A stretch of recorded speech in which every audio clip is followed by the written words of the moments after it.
අද අපි කතා කරන්නේ උසස් පෙළ කෘෂි විද්‍යාව ප්‍රශ්න පත්‍රයක ව්‍යුහය ගැන. මේ ප්‍රශ්න පත්‍රය ගත්තොත් ප්‍රධාන කොටස් දෙකක් තියෙනවා. පළවෙනි ප්‍රශ්න පත්‍රය, දෙවෙනි ප්‍රශ්න පත්‍රය. පළවෙනි ප්‍රශ්න පත්‍රයේ තියෙන්නේ බහුවර්ණ මාදිලියේ ප්‍රශ්න. ඒ කියන්නේ ප්‍රශ්නයක් දීලා තියෙනවා, ඊට අදාළ උත්තර පහක් දීලා තියෙනවා. අන්න ඒකෙන් වඩාත් නිවැරදි උත්තරේ තෝරලා ඔයාලා ඔයාලට ලබා දෙන්න කටුකොලේ කතිරයක් මගින් සලකුණු කරලා දෙන්න ඕනි.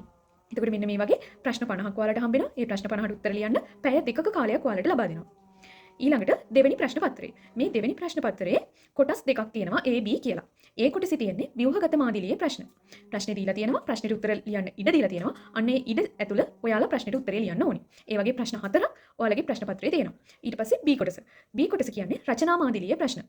ඒකට උත්තර ලියද්දී ඔයාලට ප්‍රශ්න 6ක් දීලා තියෙනවා. ඒ 6න් 4කට ඔයාලා උත්තර ලියන්න ඕනි.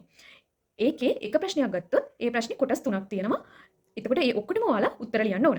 මෙන්න මේ දෙවෙනි ප්‍රශ්න පත්‍රයට ඔයාලට පැය 3ක කාලයක් හම්බ වෙනවා. ඕක තමයි ඔයාලගේ කෘෂි විද්‍යාව ප්‍රශ්න පත්‍රයේ ව්‍යුහය. අපි ඉස්සරහට බලමු කොහොමද බහුවර්ණ මාදිලියේ ප්‍රශ්න පත්‍රයකට උත්තර ලියන්නේ, ව්‍යුහගතයකට උත්තර ලියන්නේ සහ රචනා ප්‍රශ්නයකට උත්තර ලියන්නේ කියලා.